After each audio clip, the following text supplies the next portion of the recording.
ជាធម្មតាមនុស្សយើងតែងតែមិនចូលចិត្តពាក្យកុហកទេមិនថានរណាក៏ដោយក៏មិនចូលចិត្តពាក្យកុហកប៉ុន្តែពេលខ្លះយើងភ្លេចខ្លួនថាយើងមិនចូលចិត្តពាក្យកុហកពីអ្នកដទៃកុហកយើងប៉ុន្តែយើងចូលចិត្តនិយាយពាក្យកុហកទៅអ្នកដទៃអាហ្នឹងវាមិនខុសគ្នាអីទេឧទាហរណ៍ថាយើងមិនចូលចិត្តរឿងមិនល្អគួរណាតែយើងមិនធ្វើនៅរឿងមិនល្អនោះយើងត្រូវតែវាចាកការធ្វើរឿងមិនល្អនោះយើងមិនចូលចិត្តអ្វីយើងមិនគួរធ្វើនៅរឿងនោះទេឧទាហរណ៍ដូចរឿងកុហកជាដើមពេលខ្លះយើងចូលចិត្តឲ្យគេនិយាយពាក្យពិតឲ្យគេនិយាយពាក្យពីរោះពាក្យផ្អែមពាក្យស្មោះត្រង់ប៉ុន្តែពេលខ្លះយើងភ្លេចខ្លួនយើងមិនដែលនិយាយពាក្យស្មោះត្រង់យើងមិនដែលនិយាយពាក្យពិតចូលចិត្តតែនិយាយពាក្យលេះលោះនិយាយពាក្យចាក់ដោតនិយាយពាក្យញុះញង់កុហកបោកប្រាស់ជាដើមពេលខ្លះយើងគិតថាពាក្យហ្នឹងវាមិនអីប៉ុន្តែនៅពេលដែលគេនិយាយកុហកឬក៏គេនិយាយពាក្យមិនពិតមកលើយើងតែងតែអន់ចិត្តជាការពិតទៅពាក្យកុហកនេះក៏មានទោស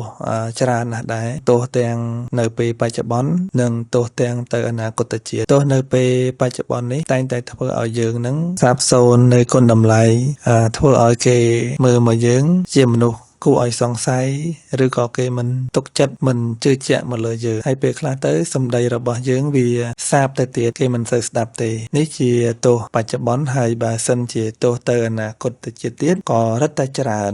នៅក្នុងនេះចង់លើក8ចំណុចដែលទោសទៅអនាគតជាតិទោសទៅអនាគតជាតិនេះពេលខ្លះក៏វាឲ្យផលមកពេលបច្ចុប្បន្នដែរទោសទី1នោះគឺជាមនុស្សនិយាយមិនច្បាស់អញ្ចឹងអាចទៅអនាគតធ្វើជា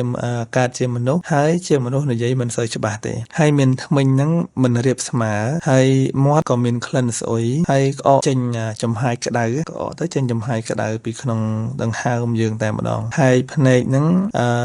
នៅមិនចំកន្លែងប្រក្រតីដូចមនុស្សយើងធម្មតាបើន័យថាពេលខ្លះទៅភ្នែកហ្នឹងវាអាចសលៀងឬក៏មើលទៅវាប្រឆិតឬក៏មិនប្រក្រតីដូចមនុស្សយើងធម្មតាទេនឹងទោសនៃការកុហកហើយមួយទៀតនោះគឺពលវាចាហ្នឹងគឺចង់អណ្ដាតឬក៏និយាយទៅនៅចុងមាត់អត់សូវពីរោះទេអាហ្នឹងគឺទោសនៃការកុហកដែរហើយមានអាកប្បកិរិយាហ្នឹងមិនល្អទេកាយវិការរបស់មនុស្សកុហកហ្នឹងតែងតែមិនសូវជាទំនងមើលណាហើយមានចិត្តរវើរវាយហើយអាចវិកលចរិតទៅទៀតហ្នឹងទោសនៃការកុហកបោកប្រាស់ហើយនៅក្នុងសិល5វាជានៅក្នុងសិក្ខាបទទី4មុសាវាទហ្នឹងគឺជាទោសនៃការកុហកទោសទាំងពេលបច្ចុប្បន្ននិងទៅអនាគតជាតិ